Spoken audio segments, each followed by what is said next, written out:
आपको पता है कि जब स्टूडेंट्स तैयारी करना शुरू करते हैं एग्ज़ाम की, चाहे यूपीएससी हो चाहे पीसीएस हो, तो उनके मन में एक ही चीज़ ही होता है। बहुत बड़ी सच्चाई बता रहा हूँगा, अगर आप लोग डिसएग्री करते हैं तो बताइएगा। एक ही चीज़ होता है उनके मन में। क्या होता है? यही होता है ना जो मैंने लिखा है, रैंक 1। इससे नीचे की तो सोचते ही नहीं है भाई। इससे नीचे का कोई भी नहीं सोचता है। सोचते हैं कि रैंक 1 तो आना ही चाहिए, इससे नीचे तो पाप है। और उनसे पूछो कि बेटा कैसे आएगा, तो बस बोलते आ जाएगा। उनको लगता है कि जो पिछले इतने दिनों से तैयारी कर रहे हैं, 1 साल 2 साल जिनके हो गए हैं, 3 साल हो गए हैं, 4 साल हो गए, कुछ लोगों को उससे भी ज़्यादा समय लग जाता है, तो उनको लगता है कि ये सब तो लूज़र हैं। केवल मेरी ही कमी थी, मैं आज आ गया हूँ इस फील्ड में, और अब 1 साल के भीतर तो मैं ऑफिसर बनूंगा और आराम से अपनी जीवन गुजारूंगा। जब वो पहला अटैम्प्ट देते हैं ना, तो आकाश से डायरेक्ट कहाँ पर गिरते हैं वो? पाताल में। उनका वास्तविकता से थोड़ा सा परिचय होता है और वो पाते हैं कि पीटी भी निकालना इतना कठिन एग्ज़ाम है, फाइनल की तो बात ही अलग है। कुछ सालों बाद क्या होता है, धीरे धीरे समय बीतते बीतते वो बस ये सोचते हैं कि इस पर सेलेक्ट हो जाऊं। नो मैटर पद क्या है, नो मैटर की कितनी सैलरी है, कौन सा एग्ज़ाम है, यूपीएससी पर आते हैं, पीसीएस पर आकर अटक कर रह जाते हैं। ये वो सच्चाई मैंने बताई है। बहुत सारे लोग जान रहे होंगे लेकिन बोलते नहीं हैं, क्योंकि बोलना एक बहुत बड़ी साहस का काम होता है, सब नहीं बोल पाते हैं। पता है आपको इसमें चूक कहाँ पर की उस बच्चे ने, या बहुत सारे लोगों ने चूक कहाँ पर करते हैं? उनके पास एक प्रॉपर रणनीति नहीं होता है। कभी आपने सोचा है कि ये सब जो एग्ज़ाम्स होते हैं ये इतने कठिन क्यों होते हैं? इसलिए होते हैं कि आपके अंदर एक स्ट्रेटजी बनाने की, एक रणनीति बनाने की, एक प्लानिंग करने की कैपेसिटी बिल्ड हो जाए धीरे धीरे, एग्ज़ाम क्रैक करने के बहाने से ही। कोई भी एग्ज़ाम हो, यूपीएससी का हो या पीसीएस को हो, उससे नीचे की मैं बात नहीं करूँगा, मुझे नहीं नॉलेज होता उसके नीचे के एग्ज़ाम का। जब तक आप प्रॉपर एक रणनीति नहीं बनाएंगे तब तक वो एग्ज़ाम टस से मस नहीं होगा, भले आप कितना भी पढ़ लें। हाँ, कई बार परिस्थितियाँ अलग हो जाती हैं, वो बात अलग है कि आप एग्ज़ाम देने गए, हड़बड़ा गए, 2 नंबर से रह गया, 4 नंबर से रह गया, वो चीज़ें अलग होती हैं। लेकिन बिल्कुल ही अगर आप पिछड़ रहे हैं तो वहाँ पर थोड़ी सी आपको रणनीति बदलनी पड़ती है। पास नहीं भी होने के बाद भी अगर आपके पास नॉलेज आ गया है, ज्ञान अर्जित कर ली है आपने, नॉलेज आ गया है आपके पास बहुत सारा, तो उसको नहीं समझा जाता है। वो क्या होता है कि हाँ भाई इसने मेहनत की, नहीं हुआ, वो अलग चीज़ होता है। लेकिन रणनीति जो होता है वो सबसे मुख्य भाग होता है किसी भी चीज़ को शुरू करने के लिए। इसलिए प्रॉपर प्लानिंग कीजिए। प्लानिंग मैं जो बताऊंगा क्या वो परफेक्ट होगा 100%? कोई ज़रूरी नहीं है। हो सकता है आप इससे अच्छा प्लानिंग करते हों, आपकी प्लानिंग जो आपने बनाया हो वो बहुत ही बेस्ट हो। लेकिन मैं जो प्लानिंग बनाता हूँ वो बिल्कुल जो ज़मीन से आज तक जिसने जीवन में पहली बार किताब पकड़ के तैयारी करेगा उसके लिए मैं बनाने की कोशिश करता हूँ। और मैं कोशिश करता हूँ, मैं कोई परफेक्शन का दावा नहीं करता हूँ। दुनिया में एक ही आदमी परफेक्ट होते हैं, वो होते हैं ईश्वर, और कोई भी परफेक्ट नहीं होता है। क्या मैं आपको एग्ज़ाम पास करवा सकता हूँ? ऐसा अगर मैं बोलता हूँ तो मैं या तो झूठ बोलूँगा या मैं आपको बेवकूफ़ बनाऊँगा। अगर कोई भी आपको बोलता है कि वो आपको एसडीएम बना सकता है या डीवाईएसपी बना सकता है या आईएएस बना सकता है या आईपीएस बना सकता है, तो वो केवल आपको एक ही चीज़ बना सकता है, वो है आपको मूर्ख बना रहा है वो आदमी। इसके अलावा वो कुछ भी नहीं बना रहा है आपको। मोटिवेशनल लेक्चर नहीं है मेरा ये, मैं बस आपको सच्चाई से वाकिफ़ करवा रहा हूँ। आँख खोल कर देखिए, कोई भी आपको कुछ भी नहीं बना सकता सिवाय मूर्ख के। ठीक है? इसलिए जब आप बनते हैं तो अपनी बदौलत बनते हैं, जब आप नहीं बनते हैं तो उसके पीछे आप ही जिम्मेवार होते हैं। 69 बीपीएससी एग्ज़ाम सितंबर में है आपका, ये मार्च का महीना चल रहा है, लगभग में 7 महीने हैं आपके पास।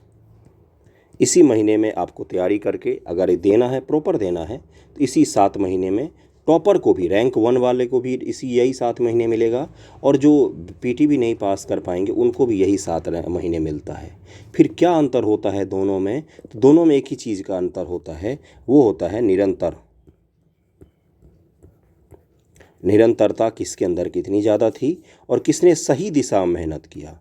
रिक्शा वाला भी मेहनत करता है लेकिन दिन के 100 रुपये भी नहीं कमा पाता है, मुश्किल हो जाती है उतना भी कमाने में, और कोई दूसरा आदमी भी मेहनत करता है। फ़र्क क्या है? मेहनत की दिशा क्या है और मेहनत किस चीज़ पर किया जा रहा है। इसलिए एक ही चीज़ है कि आपको मेहनत करना पड़ेगा। रणनीति मैं बना के देता हूँ, अगर आप इससे बना सकते हैं तो बहुत अच्छी बात है। कुछ बच्चे बोलते हैं कि टाइम टेबल क्या होना चाहिए। ऐसी दयनीय स्थिति अगर आपकी है तो यकीन मानिए बहुत ही दयनीय है। मैं डिमोटिवेट नहीं कर रहा हूँ।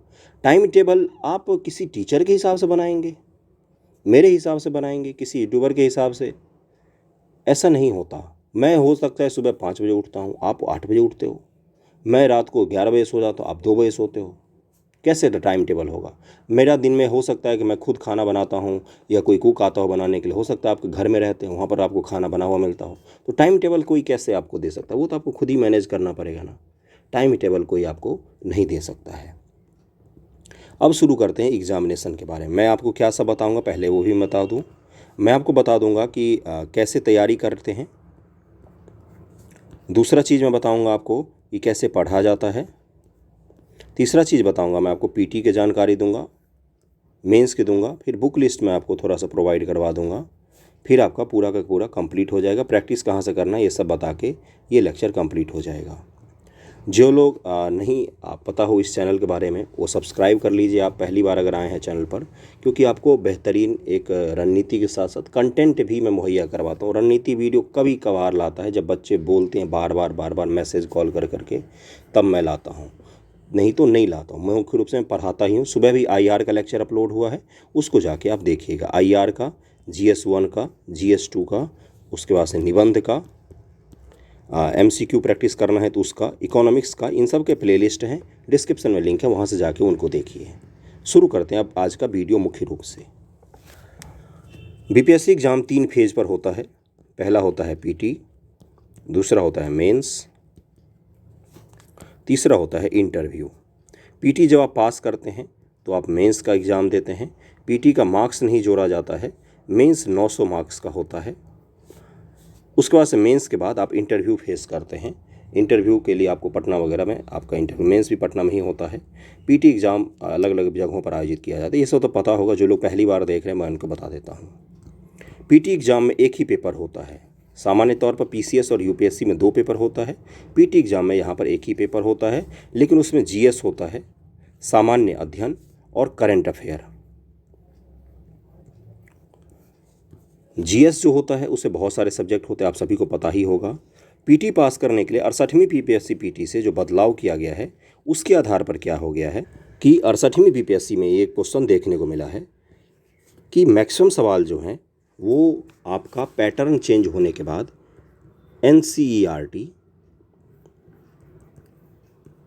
NCERT और जो रेफरेंस बुक की जगह टेक्स्ट बुक होते हैं उनसे सवाल अधिकांशतः पूछे गए हैं। सवाल पूछने का स्तर भी बढ़ाया गया है, सवाल पूछने का तरीका को भी चेंज किया गया है, और निगेटिव मार्क को भी इंट्रोड्यूस किया गया है जो 1/4 है। 1/4 निगेटिव मार्क्स का मतलब क्या होता है कि अगर 150 सवाल है तो उसमें आप धड़ल्ले से 130 प्लस में सवाल तो अटैम्प्ट जरूर कीजिए। मिनिमम 125, 130, 140 तक भी अटैम्प्ट करके आए हैं तो भी कोई हर्ज की बात नहीं होती है। 1/4 में इतने क्वेश्चंस आपको पीटी में अटैम्प्ट करने पड़ेंगे। निगेटिव लगता है लेकिन एक भी आपका सवाल सही हो जाता है तो 4 सवाल को निगेटिव जो है वो कट के हट जाता है। इसलिए 1/4 जब भी आता है तो उसमें मैक्सिमम सवालों को अटैम्प्ट करना होता है।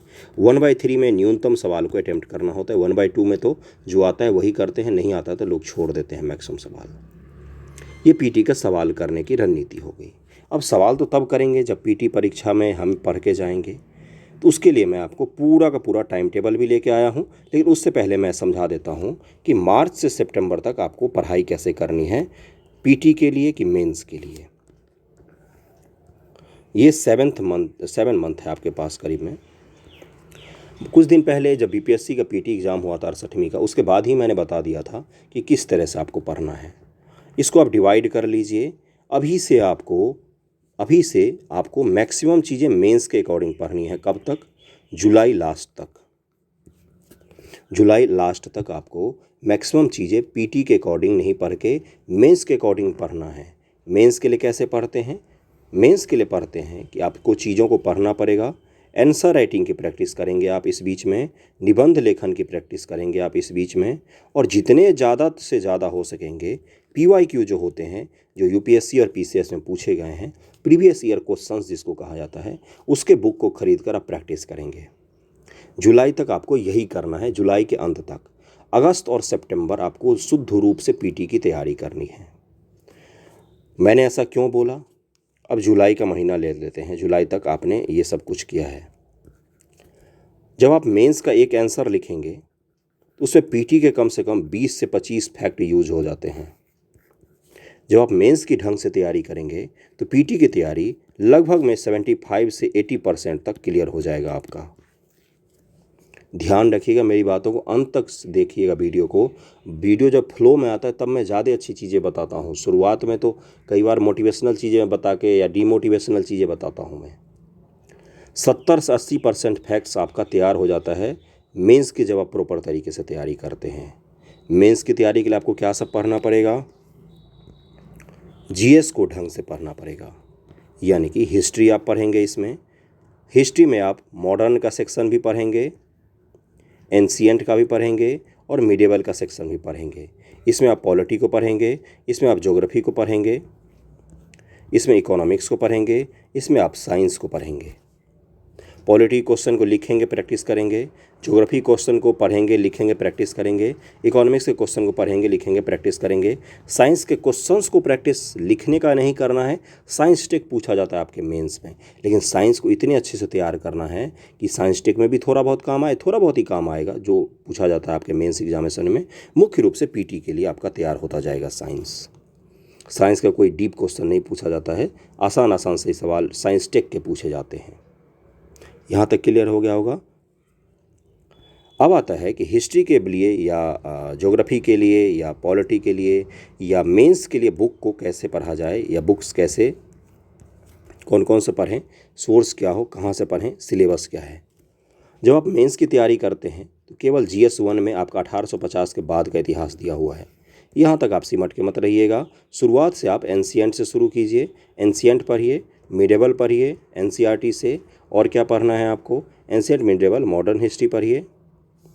इन तीनों को आपको ढंग से पढ़ाई करनी है। कहाँ से पढ़ना है अब उस पर आते हैं। बुक लिस्ट बना लीजिए, मैं नीचे सारा लिख कर लाया हूँ, वो भी दिखाऊंगा आपको, चिंता मत कीजिएगा। सबसे पहले तो आपको एनसीईआरटी पढ़नी है। एनसीईआरटी पढ़नी है। क्यों पढ़नी है? बहुत बार बता चुका हूँ। इस साल के पेपर का एनालिसिस करके एक एक लाइन बाय लाइन मैंने दिखाया है कि एनसीईआरटी से पूछे गए हैं। एनसीईआरटी में जैसे ही बोलता हूँ बच्चे क्या बोलते हैं? न्यू या ओल्ड। सभी सब्जेक्ट के आप न्यू एनसीईआरटी पढ़ेंगे। सभी सब्जेक्ट के आप न्यू एनसीईआरटी पढ़ेंगे, इंक्लूडिंग हिस्ट्री। लेकिन हिस्ट्री को लेकर जो 11th और 12th का ओल्ड एनसीईआरटी है उसको भी आप पढ़ेंगे। वर्ल्ड हिस्ट्री का छोड़ दीजिए, मत पढ़िए, नहीं पूछता है, मत पढ़िए। हिस्ट्री के ओल्ड एनसीईआरटी में 11th 12th का केवल एनसीईआरटी पढ़ना है। अब आता है कि एनसीईआरटी के हम छठी से पढ़ें, बेस्ट तो वही होता है। लेकिन अगर आप एनसीईआरटी को छठी से ना भी पढ़ पा रहे हैं, ठीक है, आपके पास समय कम है, आपको लगता है समय की बर्बादी है, तो आप 9th से पढ़ लीजिए, 9 to 12th। क्या एनसीईआरटी पढ़ने से सबका सिलेक्शन हो जाता है? ये भी एक बहुत बड़ा मिथ है। अगर एनसीईआरटी पढ़ने से सिलेक्शन हो जाता तो ग्रेजुएशन के बाद यूपीएससी और पीसीएस का एग्ज़ाम नहीं होके 12th के बाद ही ले लेती। क्लियर हुआ? एनसीईआरटी जब आप 1 से 2 बार पढ़ेंगे, मिनिमम 2 बार तो ज़रूर पढ़िए। 9 to 12th, 9 to 12th 2 बार पढ़िए। 2 बार पढ़ने के बाद आप क्या करेंगे? उसके बाद आते हैं हम लोग रेफरेंस बुक पर। संभव हो तो हिस्ट्री का, पॉलिटी का, और पॉलिटी नहीं, हिस्ट्री, ज्योग्राफी और साइंस का, ज्योग्राफी, साइंस और हिस्ट्री का, इनका नोट्स ज़रूर बनाइएगा। ज्योग्राफी के एक बार को स्किप भी कर दें, साइंस और हिस्ट्री का नोट्स ज़रूर बनाइएगा। साइंस और ज्योग्राफी, साइंस और हिस्ट्री का नोट्स ज़रूर बनाइएगा एनसीईआरटी पढ़ते समय। ध्यान रखिएगा इसको, बहुत सारे सवाल वहाँ से पूछे जाएंगे आपके एग्ज़ाम में। जब आप ये पढ़ लेंगे उसके बाद आती है बारी रेफरेंस बुक की। रेफरेंस बुक जो होती है वो आपको समझ में ही तभी आएगी जब आप एनसीईआरटी को पढ़ लेंगे। एनसीईआरटी पढ़ के एग्ज़ाम क्लियर नहीं होते हैं। हाँ, मदद वो ज़रूर करता, बेस वही बनाएगा आपको। उसमें से सवाल बहुत सारे पूछे जाएंगे पीटी में। अगर 100 सवाल आते हैं तो 50 सवाल के करीब में आपको एनसीईआरटी को दिखेंगे, बाकी 50 सवाल इधर उधर के रेफरेंस बुक, जो अलग अलग बुक होते हैं, फैक्चुअल बुक, स्पेक्ट्रम, इन सब से आपको देखने को मिलेगा। इसलिए एनसीईआरटी क्या मस्ट है? बिल्कुल मस्ट है। वहाँ से सवाल बहुत सारे पूछे जाएंगे पीटी एग्ज़ाम में। मेंस में आपको समझ बनाने में मदद करेगा। ज्योग्राफी का बेसिक नहीं पता होगा तो आप मेंस में सवाल नहीं लिख पाएंगे, पॉलिटी का बेसिक नहीं पता होगा तो आप मेंस में सवाल नहीं लिख पाएंगे। ये दिक्कतें आपको झेलनी पड़ सकती है। रेफरेंस बुक को आप जब पढ़ना शुरू करेंगे तब आपको चीज़ें समझ में आने लगेगी। और मेन क्या होता है रेफरेंस बुक में? फैक्ट्स आपको मिलते हैं जिसका इस्तेमाल आप अपने आंसर में भी करेंगे और आप अपने मेंस एग्जामिनेशन के अलावा पीटी एग्ज़ाम में भी इसका भरपूर मात्रा में उपयोग करेंगे। क्लियर हो गया? कौन कौन से बुक पढ़ने वो भी मैं सारा लिस्ट लाया हूँ, उस पर भी आएंगे हम लोग। GS1 के बाद इसी तरह से GS2 का भी है। GS2 में पॉलिटी का सेक्शन होता है, GS1 में हिस्ट्री और IR और करंट वन का सेक्शन होता है। ये पता होगा आपको। GS1 में कौन कौन सा होता है? हिस्ट्री का, मॉडर्न हिस्ट्री का भाग होता है 1850 के बाद, और कुछ कल्चरल के टॉपिक होते हैं बिहार स्पेशल से संबंधित, और IR का सेक्शन होता है, और DI का सेक्शन होता है, डेटा इंटरप्रिटेशन, मैथमेटिक्स के सामान्य से सवाल आते हैं। इसका अगर PYQ भी आप प्रैक्टिस करते हैं ना ढंग से DI का तो आपका सॉल्व हो जाएगा। उसको लेकर ज़्यादा टेंशन मत लीजिएगा, उस पर मैं किसी दिन अलग से वीडियो बना दूंगा, किताब बता दूंगा DI का। DI आसान होता है, पहली बात तो ये मन में डाल दीजिए। अगर आपका मैथमेटिक्स बैकग्राउंड नहीं भी है तो भी आप BPSC आसानी से क्रैक कर सकते हैं, रैंक 1 ला सकते हैं, इसमें कोई संदेह नहीं होता है। क्लियर हो गया? नो मैटर कि आपको, कई सारे बच्चों का ये भी डाउट होता है, इस पर भी आ सकते हैं कि क्या कोचिंग लेना ज़रूरी होता है, कोचिंग लेना सही है या गलत है? अफोर्ड कर सकते हैं पटना में रहना, दिल्ली में रहना, या जहाँ भी आप रह रहे हैं, अगर आप अफोर्ड कर सकते हैं तो बिल्कुल लीजिए, कोई हर्ज नहीं है। लेकिन क्या अगर जो कोचिंग नहीं ले, क्या वो पास नहीं हो सकते हैं? बिल्कुल पास कर सकते हैं, पहला रैंक भी ला सकते हैं, इतना अच्छे से पास कर सकते हैं। ऑनलाइन का ज़माना है, 4G आने के बाद दुनिया बदल चुकी है। आँख खोल कर देखिए, आप जो चीज़ चाहेंगे वो आपके घर पर अवेलेबल हो जाता है। जहाँ बैठे हैं वहीं पर आ जाता है, जहाँ बैठे हैं वहीं पर मिल जाता है सब कुछ। किसी दूर गांव में बैठे हैं, नो मैटर कि आप मोतिहारी में बैठे हैं, दरभंगा में बैठे हैं, पटना में कि दिल्ली में, सबके लिए ऑनलाइन कंटेंट उतना ही उपलब्ध है। हर किस चीज़ का पड़ता है कि आपके पास इंटरनेट है, कितनी देर का है, कितना का कौन सा प्लान है, इंटरनेट का भरपूर मात्रा में उपयोग करते हैं कि नहीं, उपयोग करते हैं कि नहीं, दुरुपयोग तो नहीं करते हैं। ये इसी पर बस निर्भर करता है, बाकी कुछ भी नहीं है। कोचिंग लेना क्या वाकई ज़रूरी है? कोई ज़रूरी नहीं है। ऑनलाइन भी सब कुछ फ्री में मटेरियल अवेलेबल है, यूट्यूब पर धड़ल्ले से अवेलेबल, जो सर्च करोगे दुनिया में वो चीज़ मिलता है घर पर बैठे बैठे। ओके, कोचिंग का भी क्लियर हो गया है। पटना क्या जाना ज़रूरी है, दिल्ली क्या आना ज़रूरी है? दिल्ली भी आना ज़रूरी नहीं, दिल्ली में सबके बाल झड़ जाते हैं, इतना ख़राब पानी होता है। पटना में भी कोई जाना ज़रूरी नहीं, घर पर भी बैठ सकते हैं, पढ़ सकते हैं। लेकिन अगर आपकी जाने की इच्छा हो, एक्सप्लोर आपको मिलता है दुनिया, जब आप देखते हैं तो आपका अंदर का एक व्यक्तित्व निखरता है। जाने की अगर आपको उम्मीद हो, आपके पास अफोर्ड कर सकते हो, निसंदेह जाइए, अच्छा ही होगा, बुरा बिल्कुल नहीं होता है। ओके, GS2 की हम लोग बात कर रहे थे। GS2 का भी इसी तरह से तैयारी करने से पॉलिटी होता है, ज्योग्राफी होता है, इकोनॉमिक्स होता है, उसके अलावा से साइंस टेक से भी सवाल पूछे जाते हैं, और बस इसमें और कुछ नहीं होता। और थोड़े बहुत इकोनॉमिक्स तो बता ही दिया मैंने, इनसे सवाल पूछे जाते हैं।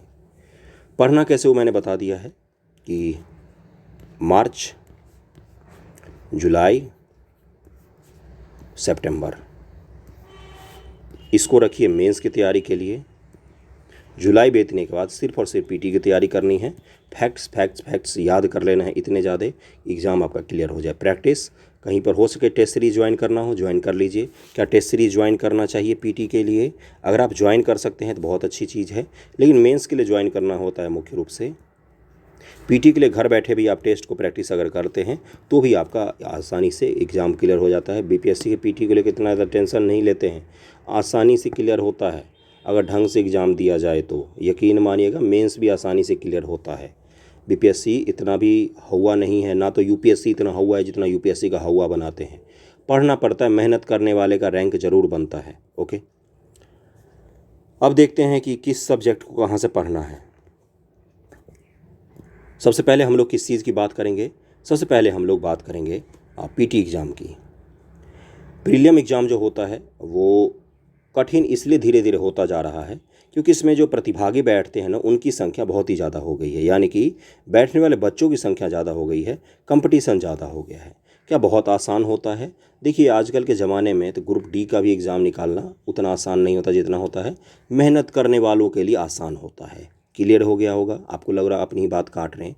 मैं इसलिए बोलता हूँ क्योंकि मेहनत बच्चे नहीं करते हैं। यकीन मानो, फ़ोन लेके कुछ भी कर लेंगे लेकिन पढ़ेंगे नहीं। लेक्चर्स देखने में उनको परेशानी होती है। अगर आप मेहनत करेंगे तो ज़रूर होता है, आसानी से होता है। एनसीईआरटी पढ़िए। सबसे पहले मैंने बताया है सभी सब्जेक्ट का 6 to 12 बेस्ट रहेगा। नहीं पढ़ पा रहे हैं तो 9 से 12 पढ़िए, और हिस्ट्री और साइंस का नोट्स भी बनाना चाहिए आपको। रेफरेंस बुक के बात करें अगर जीएस प्रीलियम एग्ज़ाम के लिए, तो स्पेक्ट्रम की बुक ज़रूर पढ़िएगा क्योंकि मॉडर्न हिस्ट्री को आपको मदद करेगा बहुत ही ज़्यादा। पॉलिटी के लिए लक्ष्मीकांत की बुक है, सबसे बेस्ट होती है लक्ष्मीकांत, ध्यान से सुनिएगा।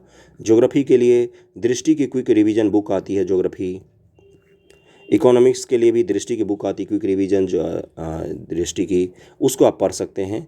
साइंस के लिए एनसीईआरटी जब आप पढ़ते हैं तो उसके अलावा बस आपको प्रैक्टिस करना होता है। लूसेंट से प्रैक्टिस कीजिए या घटना चक्र से प्रैक्टिस कीजिए, पीवाईक्यू को प्रैक्टिस कीजिए, सवाल वहीं से पूछे जाएंगे। एनसीईआरटी लेकिन ज़रूर पढ़िएगा, एनसीईआरटी से सवाल पूछे जाते हैं, इस चीज़ का ध्यान रखिएगा। प्रैक्टिस सेट अलग अलग हो सकता है। रेफरेंस बुक में और सबका बता दिया मैंने, सारे सब्जेक्ट का। अब आती है कि प्रैक्टिस कहाँ से करेंगे इन सब बुकों के बाद। एनसीईआरटी ऑब्जेक्टिव, एनसीईआरटी ऑब्जेक्टिव नाम से बहुत सारे अलग अलग पब्लिकेशंस के बहुत सारे बुक आते हैं एनसीईआरटी ऑब्जेक्टिव नाम से, इस चीज़ का ध्यान रखिएगा। कोई भी एक पब्लिकेशन का बुक ले लीजिए, दृष्टि का ले सकते हैं, अच्छी बुक होती है। उसके सभी सवालों को उसके एक्सप्लेनेशन के सहित आपको प्रैक्टिस करना है। प्रैक्टिस कहाँ से करना है मैंने क्या बताया? प्रैक्टिस कहाँ से करना है? एक तो टेस्ट सीरीज आप करेंगे जिसमें बिहार स्पेशल वगैरह प्रैक्टिस होगा। NCERT MCQ plus previous year questions घटना चक्र से आप प्रैक्टिस करके जाइए। बस इतना ही। रेफरेंस और जो सोर्स होते हैं उनको लिमिटेड रखिए, बार बार उनको देखिए। एनसीईआरटी एमसीक्यू को 10 बार करके जाओ संभव हो तो। जो घटना चक्र होते हैं पीवाईक्यू, उनको जितनी बार संभव हो करके एक्सप्लेनेशन सहित, एक्सप्लेनेशन भाग ध्यान रखिएगा। इस साल के क्वेश्चन के ऑप्शन से अगले साल के क्वेश्चन बनाए जाते हैं, उसको बार बार प्रैक्टिस कीजिए, आपका आसानी से प्रैक्टिस हो जाएगा। टेस्ट सीरीज जब आप प्रैक्टिस करेंगे तो आपका बिहार स्पेशल को उसमें प्रैक्टिस हो जाता है। बिहार स्पेशल के लिए केवीसी नैनो की बुक या दृष्टि की बुक आप पीटी वाली पढ़ सकते हैं। पीटी के लिए बात कर रहे हैं अभी हम लोग। क्लियर हो गया होगा? वीडियो थोड़ा सा लंबा होगा क्योंकि डिटेल में आज हम लोग बात करें, पूरा पीटी और मेंस दोनों की बात करेंगे। ओके, एनसीईआरटी पीवाईक्यू प्लस घटना चक्र इसको कर सकते हैं, इससे आपका प्रैक्टिस हो जाएगा पीटी के लिए। ध्यान में रखिएगा। करंट अफेयर की बात किसी और दिन करेंगे, आज केवल जीएस की बात कर रहे हैं। हिस्ट्री का, करंट का और साइंस का, इस तीन का वेटेज सबसे ज़्यादा रहता है पेपर में। हिस्ट्री, करंट और साइंस पर अगर आपने कब्जा कर लिया तो 70% आपके सवालों पर कब्जा हो जाता है एग्ज़ाम में। इन तीनों पर थोड़ा सा कब्जा करना मुश्किल भी होता है। कब्जा मैं शब्द यूज़ कर रहा हूँ, उससे घबराइएगा मत। इन चीज़ों पर कमांड करना थोड़ा सा मुश्किल ज़रूर होता है, लेकिन ये तीन की होते हैं, साबित होते हैं आपके एग्ज़ाम को निकालने में। पीटी की मैं बात कर रहा हूँ, हिस्ट्री, करंट और साइंस। हिस्ट्री में बिहार स्पेशल इंक्लूड कर लीजिएगा, बिहार स्पेशल से बहुत सारे सवाल हिस्ट्री में पूछे जाते हैं। करंट में भी बिहार स्पेशल करंट से इंक्लूड करके इन तीनों पर कमांड जरूर कीजिएगा सबसे अधिक। पॉलिटी के सवाल हमेशा आसान आते हैं, इसको आसानी से कर सकते हैं। इकोनॉमिक्स को करंट अफेयर में अगर आप मिक्स कर देंगे तो भी हर्ज नहीं है, क्योंकि एक ही जैसे सवाल पूछे जाते हैं इकोनॉमिक्स में, करंट अफेयर के मैक्सिमम सवाल होते हैं। बिहार स्पेशल जब आप पीवाईक्यू को प्रैक्टिस करते हैं उसी से आपका क्लियर हो जाता है। बिहार स्पेशल से और अधिक क्वेश्चन नहीं आते हैं, बस सवालों को करने का तरीका थोड़ा सा चेंज जरूर कीजिएगा। पहले वन लाइनर आते थे, अब आप स्टेटमेंट वाले सवालों को बिहार स्पेशल का आ जाएगा सेट, उसमें आपका प्रैक्टिस हो जाएगा, इस चीज़ का ध्यान रखिएगा। मैथमेटिक्स के 10 सवाल आते हैं, नेगेटिव मार्किंग आने के बाद इसकी बहुत ज़्यादा वैल्यू बढ़ गई है। रीजनिंग के भी पूछे जा सकते हैं और आसान होते हैं, कोई ज़्यादा तोप खान वाले सवाल नहीं होते हैं। भूगोल की हमने बात की, भूगोल आपको घटना चक्र से सवाल मैक्सिमम पूछे जाते हैं, लेकिन जब आप एनसीईआरटी को पढ़ते हैं ना तो आपको उसमें बहुत सारे ज्योग्राफी के क्वेश्चन दिखेंगे जहाँ से आसान आसान से सवाल पूछे गए हैं। इस बार ही पूछे गए हैं, अगले साल ही पूछा जाएगा, ध्यान रखिएगा इसका। पॉलिटी के जो सवाल होते हैं ये लक्ष्मीकांत से बाहर एक भी सवाल नहीं आता है। एक भी का मतलब एक भी नहीं। बिहार स्पेशल के कभी कभार एक आध सवाल पूछ ले, हर साल ही 1 से 2 सवाल करीब में बिहार स्पेशल से रहते हैं, इसलिए बिहार स्पेशल भी आपका, बिहार स्पेशल के लिए ज़्यादा पढ़िएगा मत, केबीसी नैनो और दृष्टि एक आध बार पढ़ लीजिए। बाकी इसको प्रैक्टिस जितना ज़्यादा करेंगे ना प्रीवियस ईयर बिहार स्पेशल का या MCQ से प्रैक्टिस करेंगे, उसी हिसाब का क्लियर हो जाएगा। यहाँ तक सभी सब्जेक्ट का क्लियर हो गया होगा। BPSC के लिए, PT के लिए पढ़ना कहाँ से, कौन कौन से सब्जेक्ट का कहाँ से पढ़ना है, प्रैक्टिस कहाँ से करना है, सब कुछ क्लियर कर दिया है। कितने नंबर का एग्ज़ाम होता है, कितना नहीं। कट ऑफ की बात करेंगे तो इस बार का कट ऑफ आ जाने दीजिए, उसके बाद मेंस एग्जामिनेशन पर चलते हैं। PT का क्लियर हो गया होगा, कब से पढ़ना है, जुलाई के बाद से पढ़ना है।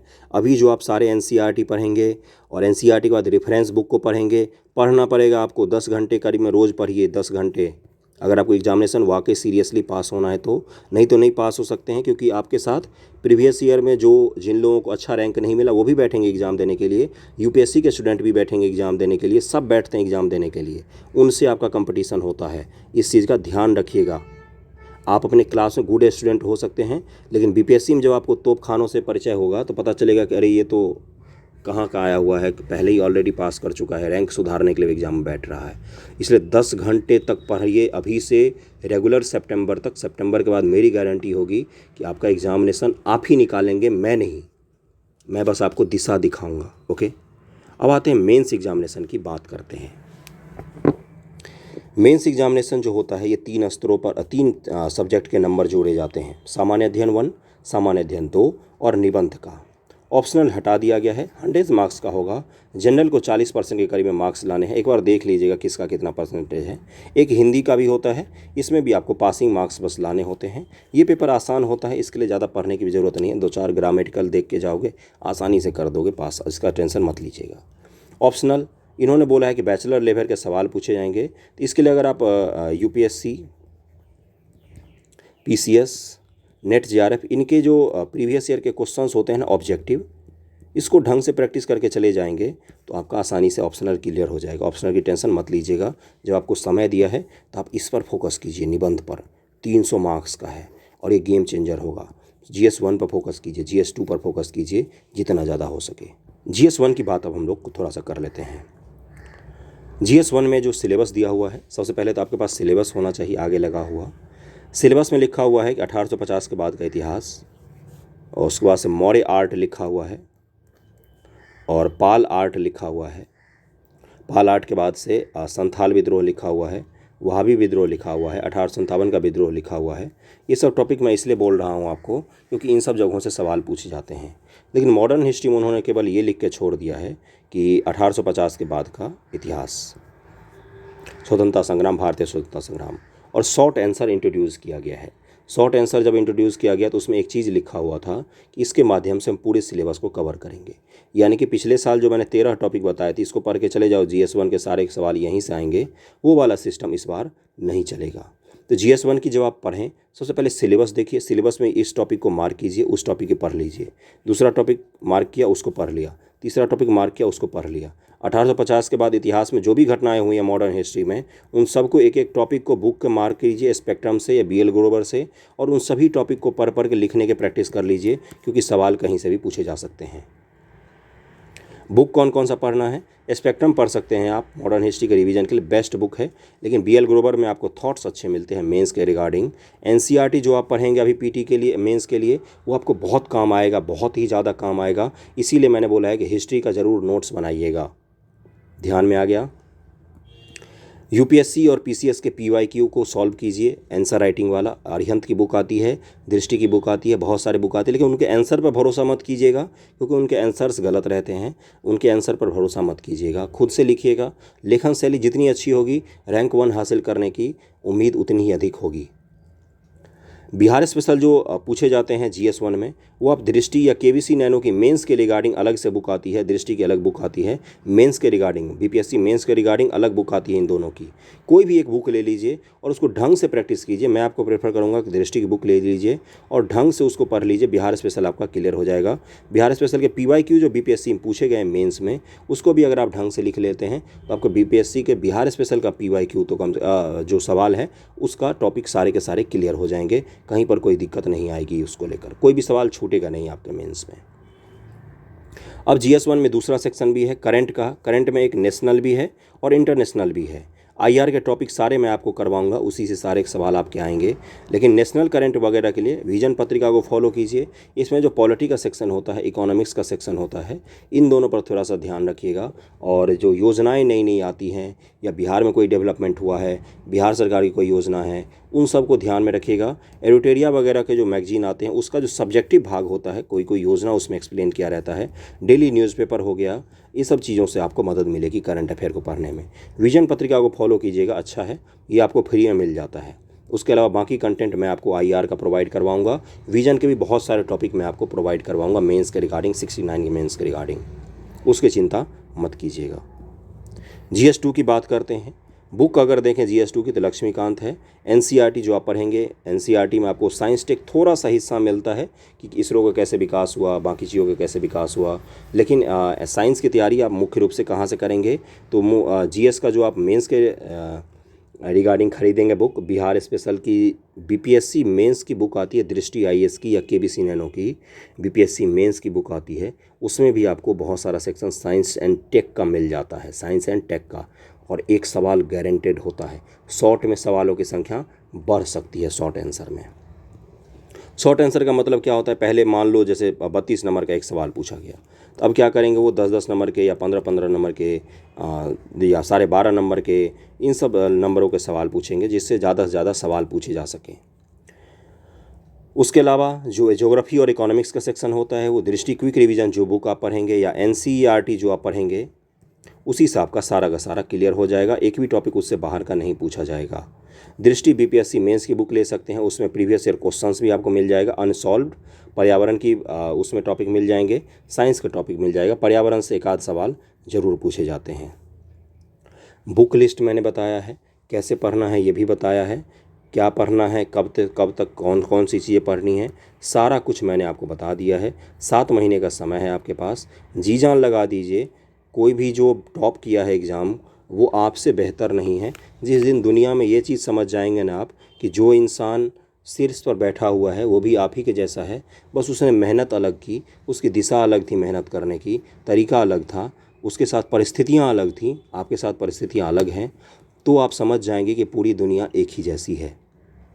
कोई लाखों कमा रहा है या कोई करोड़ों कमा रहा है या आप नहीं कमा रहे हैं, बस उसमें परिस्थितियों का, मेहनत का, इसी का डिफरेंस होता है। बार बार मैं एक शब्द यूज कर रहा हूँ, मेहनत। यकीन मानिएगा 10-10 घंटे लोग किताब लेके बैठे रहते हैं लेकिन कुछ भी पढ़ नहीं पाते हैं। उससे अच्छा है कि आप 8 घंटे ही पढ़िए, लेकिन कंसंट्रेशन के साथ में पढ़िए, लगन के साथ पढ़िए थोड़ा सा, और इसलिए पढ़िए कि एग्ज़ाम क्रैक करना है आपको। ज्ञान अर्जित करने के लिए मत पढ़िए, कुछ भी नहीं मिलता, ज्ञान अर्जित करके भूखे पेट रहते हैं आदमी।